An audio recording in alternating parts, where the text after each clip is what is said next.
warahmatullahi wabarakatuh. Alhamdulillahi rabbil alamin, wal aqibatu lil muttaqin wa la udwana illa 'alal zalimin. Wa asyhadu an la ilaha illallah wahdahu la syarika lah, wa asyhadu anna Muhammadan 'abduhu wa rasuluh.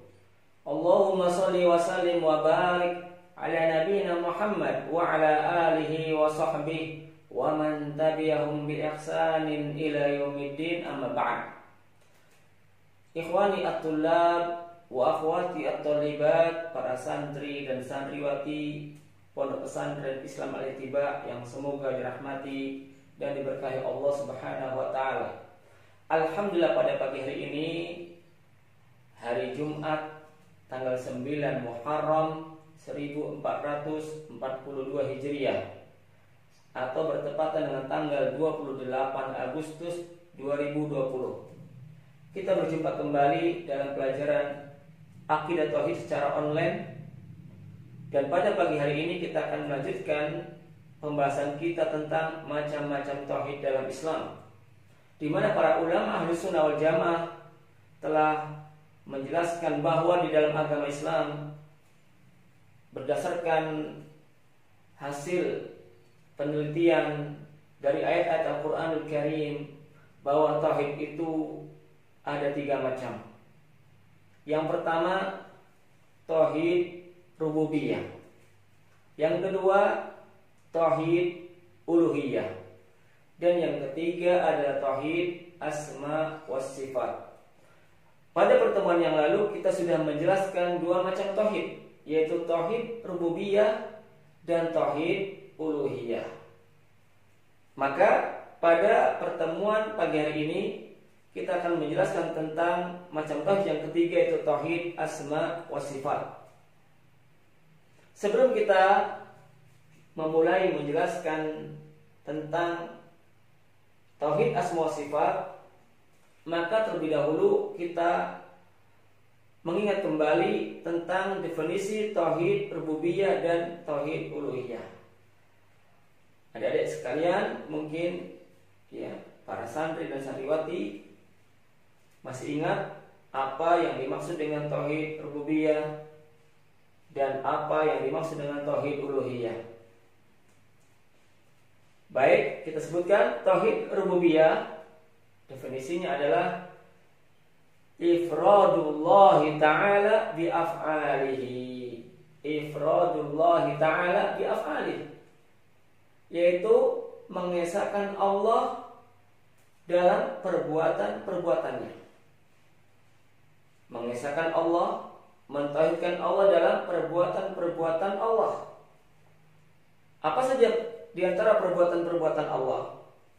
Di antaranya yang pertama adalah al-khalqu, menciptakan. Allah Subhanahu wa taala Maha Esa, Maha Tunggal dalam menciptakan semua makhluk. Tidak ada Tuhan sekutu dalam hal menciptakan makhluk. Tidak ada Tuhan tandingan dalam menciptakan makhluk. Hanya Allah yang mampu menciptakan semua makhluk. Kemudian di antara perbuatan Allah adalah membagikan rezeki kepada semua makhluk. Taqsimul arzaq. Allah Maha Esa, Allah Maha Tunggal dalam membagikan rezeki kepada semua makhluk. Tidak ada Tuhan sekutu atau tandingan bagi Allah dalam masalah pembagian rezeki. Kemudian di antara perbuatan Allah, di mana Allah Maha Esa, Maha Tunggal, dalam perbuatan-perbuatannya adalah mengatur alam semesta, menurunkan hujan, menghidupkan dan mematikan. Maka ini semua adalah perbuatan Allah yang mana Allah Maha Esa di dalamnya. Allah Maha Tunggal dalam menjalankan perbuatan-perbuatannya. Inilah yang dimaksud dengan tauhid rububiyah. Kemudian tauhid yang kedua yaitu tauhid uluhiyah. Tauhid uluhiyah nama lainnya adalah tauhid ibadah. Apa yang dimaksud dengan tauhid uluhiyah? Tauhid uluhiyah adalah ifradullahi ta'ala bi af'alil ibad. Atau bisa juga dengan kita katakan ifradullahi ta'ala bil ibadah, Tauhid uluhiyah adalah mengesahkan Allah dalam perbuatan-perbuatan hamba. Apa yang dimaksud dengan perbuatan hamba? Maksudnya adalah ibadah. Makanya dalam definisi kedua, tauhid uluhiyah adalah mengesahkan Allah dalam beribadah kepadanya. Maksudnya bagaimana? Kita seorang hamba wajib memberikan ibadah hanya untuk Allah. Wajib menghambakan diri hanya kepada Allah. Wajib memberikan ibadah hanya untuk Allah. Tidak boleh memberikan ibadah apapun kepada selain Allah. Apakah ibadah dengan lisan? Seperti membaca Al-Quran, berdoa, berzikir, mengajarkan ilmu atau berdakwah, bersolawat kepada Nabi. Atau ibadah dengan anggota badan seperti mendirikan sholat, mengerjakan puasa, menunaikan ibadah haji dan umrah, menimba ilmu agama atau mengajarkan ilmu. Ini contoh-contoh ibadah dengan anggota badan. Atau ibadah dengan hati, seperti rasa takut, rasa cinta, ar-roja, rasa berharap, kemudian rasa ridho, tawakal, mengikhlaskan niat. Ini adalah contoh-contoh amalan hati. Atau ibadah dengan harta, seperti mengeluarkan zakat, sedekah, infak, atau nadar dengan harta, wakaf dengan harta. Nah, ini semua ya wajib diberikan hanya untuk Allah. Seorang hamba yang mengaku beriman kepada Allah, maka ia wajib menghambakan diri hanya kepada Allah. Wajib memberikan ibadah dan ketaatannya hanya untuk Allah. Itulah tauhid uluhiyah atau tauhid ibadah. Sedangkan pelajaran kita pada pagi hari ini yaitu tentang tauhid asma wa sifat. Kita mulai dengan menjelaskan tentang definisi tauhid asma wa sifat. Apa yang dimaksud dengan tauhid asma wa sifat? Definisinya adalah isbatu ma asbatahu Allahu li nafsihi au asbatahu lahu rasuluhu sallallahu alaihi wasallam wa nafyu ma nafahu Allahu an nafsihi au nafahu anhu rasuluhu sallallahu alaihi wasallam min ghairi tahrifin wala ta'tilin wa min ghairi takyifin wala tamthilin. Dan ini merupakan definisi tauhid asma sifat berdasarkan akidah atau pemahaman Ahlus Sunnah wal Jamaah, berdasarkan pemahaman Nabi SAW bersama para sahabat beliau radhiyallahu anhum ajma'in. Definisi tauhid asma sifat adalah menetapkan, kita wajib menetapkan apa saja yang telah Allah tetapkan untuk dirinya. Menetapkan apa saja. Ma di sini maksudnya apa? Nama-nama dan sifat-sifat yang telah Allah tetapkan untuk dirinya. Kita wajib menetapkan, mengimani dan menetapkan nama-nama dan sifat-sifat yang telah Allah tetapkan untuk dirinya di dalam Al-Quran. Atau nama-nama dan sifat-sifat yang telah ditetapkan oleh Rasulullah Sallallahu Alaihi Wasallam di dalam sunnah, di dalam al-hadis as-sahih. Ini bagian yang pertama, yaitu masalah penetapan. Kita wajib menetapkan nama-nama dan sifat-sifat yang telah ditetapkan oleh Allah untuk dirinya. Perhatikan. Di dalam Al-Quran, atau nama-nama dan sifat-sifat yang telah ditetapkan untuk Allah oleh Rasulnya Sallallahu Alaihi Wasallam. Berarti kita tidak boleh membuat dan menetapkan suatu nama yang tidak Allah tetapkan untuk dirinya, atau menetapkan suatu nama dan sifat untuk Allah yang tidak pernah ditetapkan oleh Rasulnya Sallallahu Alaihi Wasallam. Kita wajib manut dan mengikut terhadap ketetapan Allah dan Rasulnya. Kita lanjutkan definisi tauhid asma sifat. Wa nafyu ma nafahu Allahu an nafsi. Termasuk dalam Definisi tauhid asma wa sifat adalah kita wajib meniadakan atau menafikan, ini menghilangkan, meniadakan apa saja, apa-apa, maksudnya nama-nama dan sifat-sifat yang telah Allah tiadakan dari dirinya. Kita wajib meniadakan, mengingkari, menolak, menghilangkan nama-nama dan sifat-sifat yang telah Allah tiadakan dari dirinya di dalam Al-Quran. Atau au nafahu anhu rasuluhu sallallahu alaihi wasallam, atau meniadakan, ya kita wajib meniadakan nama-nama dan sifat-sifat dari Allah yang telah ditiadakan oleh Rasulnya sallallahu alaihi wasallam. Tidak boleh kita meniadakan suatu nama atau sifat kecuali nama dan sifat tersebut sudah ditiadakan oleh Allah dari dirinya, atau nama tersebut sudah betul-betul ditiadakan oleh Rasulnya dari Allah Subhanahu wa ta'ala. Sehingga dalam masalah penetapan maupun peniadaan, ya, penetapan maupun peniadaan nama dan sifat Allah wajib terikat dengan petunjuk Allah dan Rasul. Ketetapan Allah dan Rasul di dalam Al-Quran dan As-Sunnah As-Sahihah.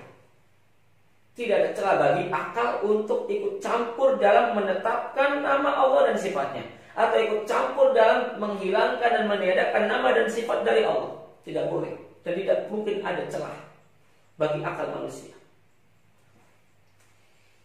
Kemudian kita lanjut, min ghairi tahrifin, ya, dalam menetapkan nama-nama dan sifat-sifat Allah, atau dalam meniadakan nama-nama dan sifat-sifat dari Allah, itu wajib, ya, tanpa, ya, menyelewengkan atau merubah lafaz dan maknanya. Tidak boleh kita merubah atau menyelewengkan nama dan sifat Allah. Baik lafaznya kita rubah, ya, ditambahi satu huruf atau dua huruf, atau dikurangi satu huruf, dua huruf. Tidak boleh secara lafaz. Tidak boleh pula kita merubah dan menyelewengkan maknanya.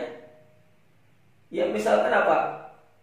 Al-yad, tangan Allah, ya, maknanya dirubah. Al-yad dalam bahasa Arab tangan artinya. Lalu kita rubah maknanya menjadi nikmat Allah, qudratullah, kekuatan dan kemampuan Allah. Tidak boleh. Ya. Jadi, ya, tanpa merubah, ya, dan menyelewengkan lafaz atau maknanya. Lafaz dan makna nama dan sifat Allah. Wala ta'til, dan tanpa kita mengingkarinya atau menolaknya. Jadi kalau sudah Allah tetapkan suatu nama untuk dirinya atau menetapkan sifat untuk dirinya, maka kita tetapkan apa adanya, tanpa merubah lafaz dan makna dan tanpa mengingkarinya.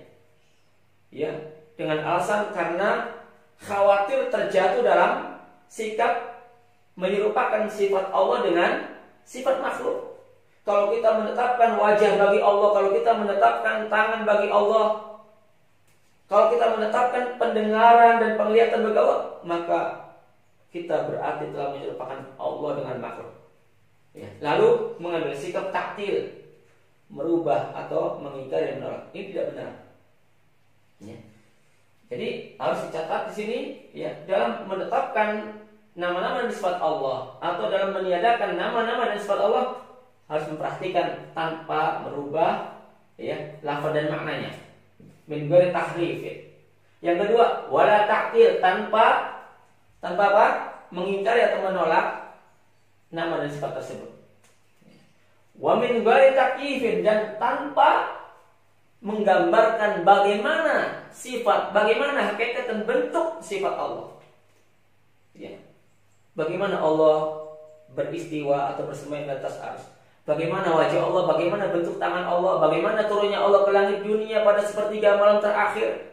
Tidak boleh dalam akidah Ahlus Sunnah wal Jamaah mempertanyakan dan menggambarkan bagaimana bentuk zatnya Allah, hakikat sifatnya Allah atau perbuatan Allah.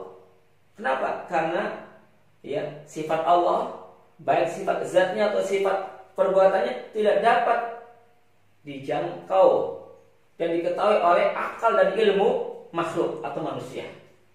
Ya. Wala tamtsil, dalam menetapkan nama-nama dan sifat Allah tidak boleh kita mempermisalkan atau menyerupakan dengan sifat makhluk. Ya, tangan Allah seperti tangan makhluk, wajah Allah seperti wajah Rasul, turunnya Allah seperti turunnya hujan, tidak boleh. Ya, berbicara Allah seperti berbicaranya para malaikat, tidak boleh. Ya. Tidak boleh mempermisalkan, menyamakan atau merupakan sifat Allah dengan sifat makhluk. Kenapa? Karena Allah tidak sama dengan sesuatu apapun dari makhluk-makhluknya. Allah tidak sama dengan satupun dari makhluk-makhluknya, baik zatnya maupun sifatnya. Tidak ada yang sama. Apa dalilnya yang menunjukkan atau menetapkan bahwa sifat Allah, baik sifat zat maupun sifat perbuatan, tidak sama dengan makhluk? Dalilnya adalah firman Allah dalam surat Asy-Syura ayat ke-11. Surat Asy-Syura ayat ke-11. Apa bunyinya? Laisa kamitslihi syai'un wa huwas samiul basir. Tidak ada sesuatu apapun yang sama, yang serupa, yang semisal dengan Allah. Tidak ada sesuatu apapun dari makhluk yang sama dengan Allah. Lihat, di sini Allah meniadakan persamaan dan keserupaan dengan sesuatu apapun dari makhluknya. Dan dilanjutkan di akhir ayat, wa huwas samiul basir, dan Dia Allah dan yang Maha mendengar lagi Maha melihat. As-Sami yang Maha mendengar, Al-Basir dan yang Maha melihat. Inilah definisi tauhid asma wa sifat berdasarkan akidah atau pemahaman para ulama Ahlus Sunnah wal Jamaah, dan imam Ahlus Sunnah wal Jamaah adalah Nabi kita Muhammad Rasulullah sallallahu alaihi wasallam. Demikian pula akidah dan pemahaman para sahabat Nabi, para tabi'in, para atba'ut tabi'in, dan ulama-ulama sunnah yang datang setelah generasi mereka, sampai ulama-ulama sunnah yang hidup di zaman kita saat ini dan sampai hari kiamat. Akidah sunnah tidak akan mengalami perbedaan dan perubahan. Ya, karena kebenaran hanya satu, datangnya dari Allah dan Rasulnya sallallahu alaihi wasallam. Kemudian kita lanjutkan dengan pembahasan yang kedua tentang kaidah-kaidah dalam tauhid asma wa sifat. Kaidah-kaidah ini membantu kita untuk memahami dengan benar tentang nama-nama dan sifat-sifat Allah Subhanahu wa ta'ala. Kaidah-kaidah yang berkaitan dengan nama-nama Allah dan sifat-sifat Allah sangat banyak, sebagaimana yang telah dijelaskan oleh para ulama-ulama Ahlus Sunnah wal Jamaah. Tetapi ya, kita ingin menyebutkan sebagian saja, ya, sesuai dengan waktu yang tersedia, sebagaimana waktu yang telah tersedia. Ya, kita sebutkan sebagian, ya, beberapa kaidah ba'dul qawaidi fi tauhidil asma'i was sifat. Beberapa kaidah dalam tauhid asma was sifat. Kaidah yang pertama, asma'ullahi kulluha husna. Asma'ullahi ta'ala kulluha husna. Nama-nama Allah semuanya husna. Apa husna? Maha baik, maha indah. Tidak ada yang buruk, tidak ada yang tercela.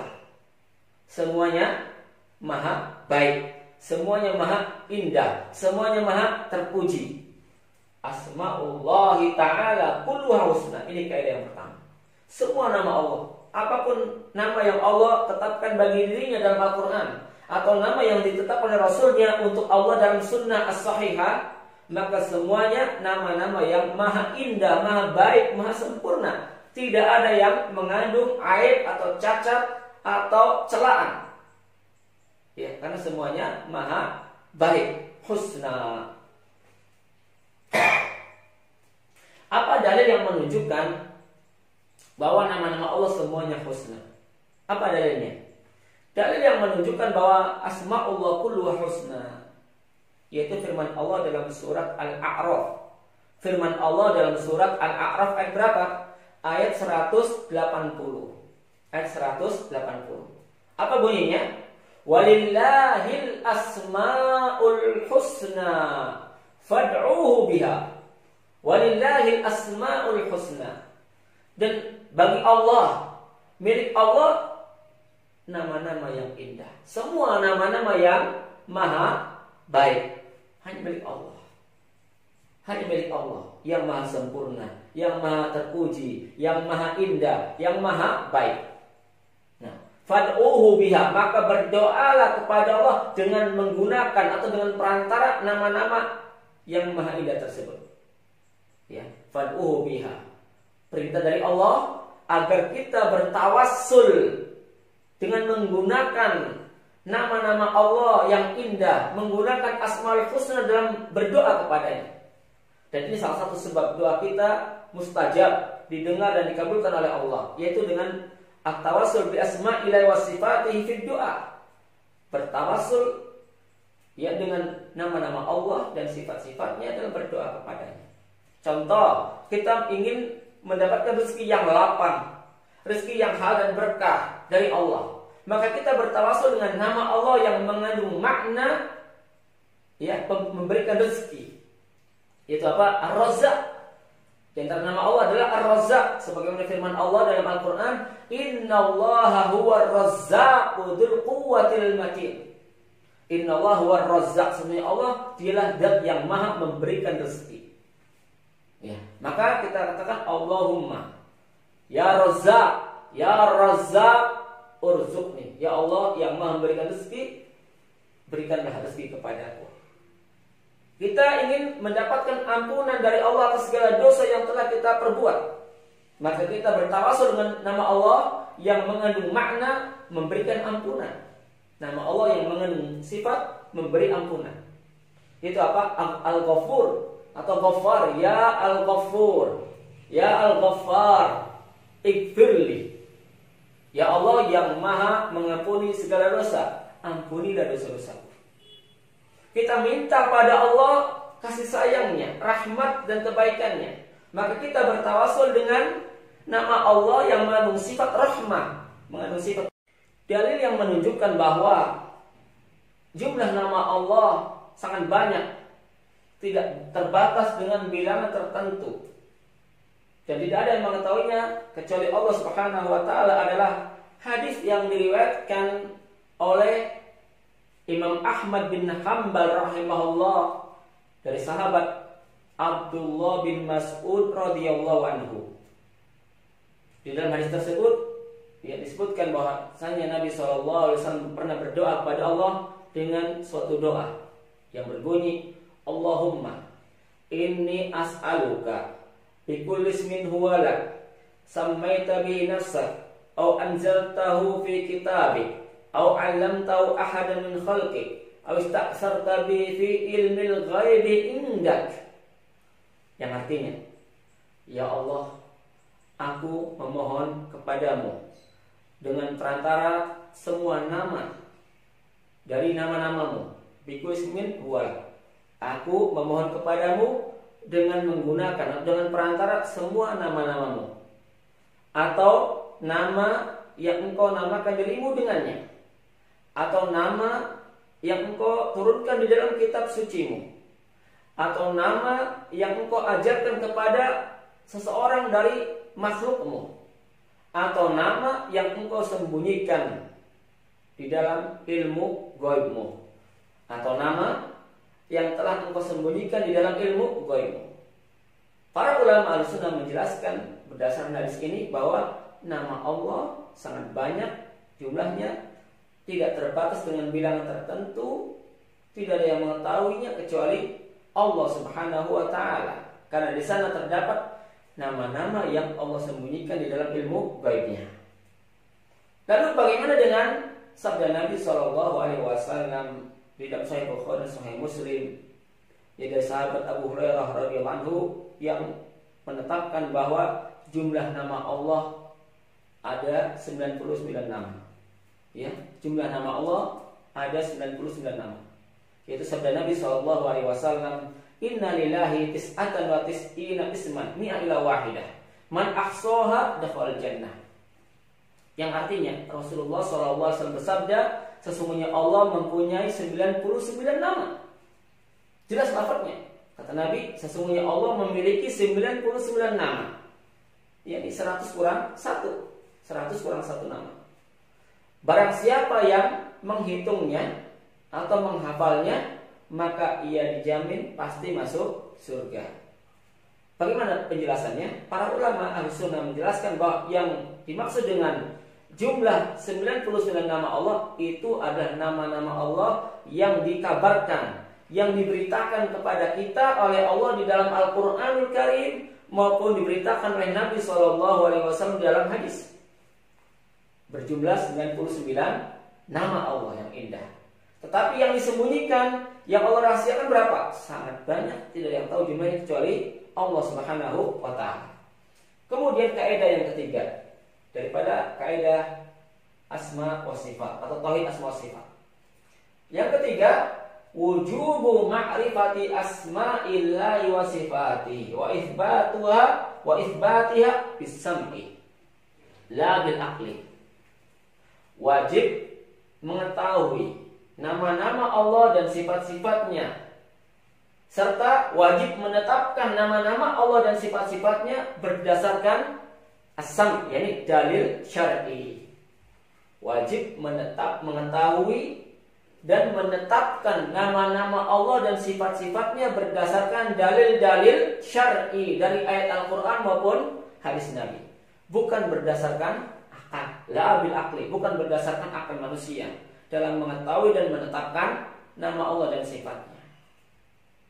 Karena nama Allah dan sifatnya adalah tauqifiyah, bersifat tauqifiyah, wajib merujuk kepada dalil Al-Qur'an dan As-Sunnah melalui jalan wahyu dari Allah, bukan melalui akal manusia, apalagi pendapat dan ijtihad manusia, tidak. Karena ini termasuk perkara gaib. Nah, kemudian dengan kaidah ini maka setiap nama yang ditetapkan oleh siapapun untuk Allah, namun tidak ada dalilnya dari Al-Quran maupun As-Sunnah As-Sahih, maka kita tidak boleh menetapkannya. Kita wajib mengingkari dan menolaknya dari Allah Subhanahu wa ta'ala, baik itu nama maupun sifat. Nah, kemudian kaidah yang keempat, sifatullahi kulluha sifatu kamalin la naqsa fiha biwajhin minal wujuh. Sifat-sifat Allah semuanya merupakan sifat kesempurnaan. Sifat-sifat Allah merupakan sifat kesempurnaan, tidak mengandung cacat atau kekurangan dari sisi manapun. Tidak mengandung aib, cacat atau ketidaksempurnaan dari sisi manapun. Semuanya sempurna. Sebagai contoh, sifat Allah adalah melihat atau sifat mendengar. Yang sifat ini, sifat melihat dan sifat mendengar, disebutkan oleh Allah dalam surat Asy-Syura ayat ke-11. Salah satunya adalah surat Asy-Syura ayat ke-11, laisa kamitslihi syai'un wa huwas samiul basir. Tidak ada sesuatu makhluk apapun yang sama dengan Allah, yang semisal, yang serupa dengan Allah, dan Dia Maha mendengar lagi Maha melihat. Nah, As-Sami ini nama, As-Sami nama Allah, Zat yang Maha mendengar. Al-Basir juga nama Allah, yaitu Zat yang Maha melihat. Dalam setiap nama Allah terkandung sifat Allah yang maha sempurna.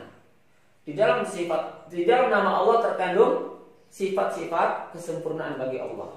As-Sami, nama Allah As-Sami yang maha mendengar, mengandung sifat apa? Mengandung sifat As-Sam'u, sifat mendengar.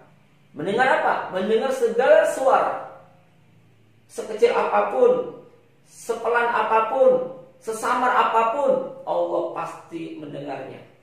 Tidak ada perbedaan antara suara yang keras maupun suara yang pelan atau disamarkan, dibisikkan. Allah Maha mendengar.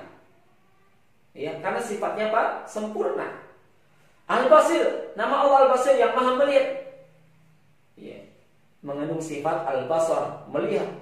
Melihat apa? Melihat segala sesuatu, segala perbuatan manusia, gerak-gerik manusia, atau semua kejadian dan perbuatan makhluk. Allah Maha melihat.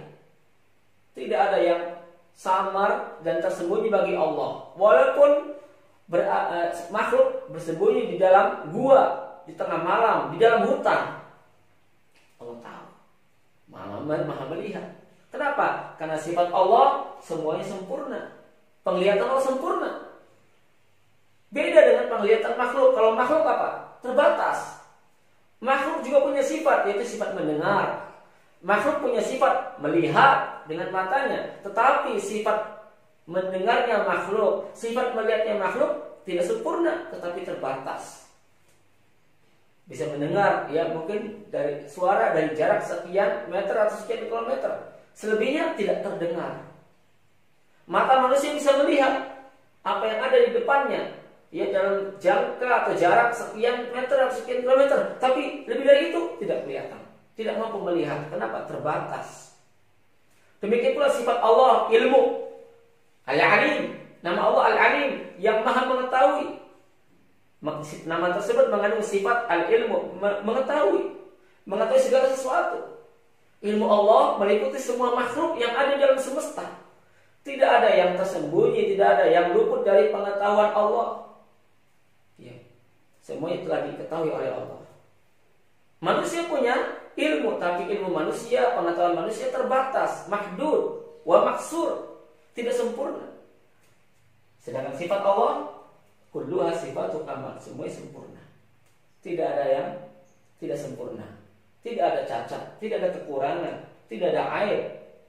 Nah, demikian pelajaran kita pada pertemuan pagi hari ini tentang definisi tauhid asma sifat dan beberapa kaidah yang berkaitan dengan tauhid asma sifat. Insya Allah akan kita lanjutkan dengan hikmah dan manfaat ya beriman dengan tauhid asma sifat. Semoga apa yang telah kita sampaikan menjadi ilmu yang bermanfaat, ilmu yang akan meningkatkan kualitas iman dan takwa kita kepada Allah, ilmu yang akan membuahkan amal soleh, ilmu yang akan menuntun kita ke jalan yang lurus di dunia dan memasukkan kita ke dalam surga di akhirat, ilmu yang akan melindungi dan menyelamatkan kita dari berbagai penyimpangan kesesatan di dunia, dan ilmu yang akan menyelamatkan kita dari siksa kubur, dari murka Allah dan siksa neraka di akhirat. Allahumma alimna ma yanfa'una wanfa'na bima 'allamtana wa zidna ilman nafi'a wa sallallahu wasallam wa barak ala nabiyyina Muhammad wa akhiru da'wana alhamdulillahi rabbil alamin. Wassalamu alaikum warahmatullahi wabarakatuh.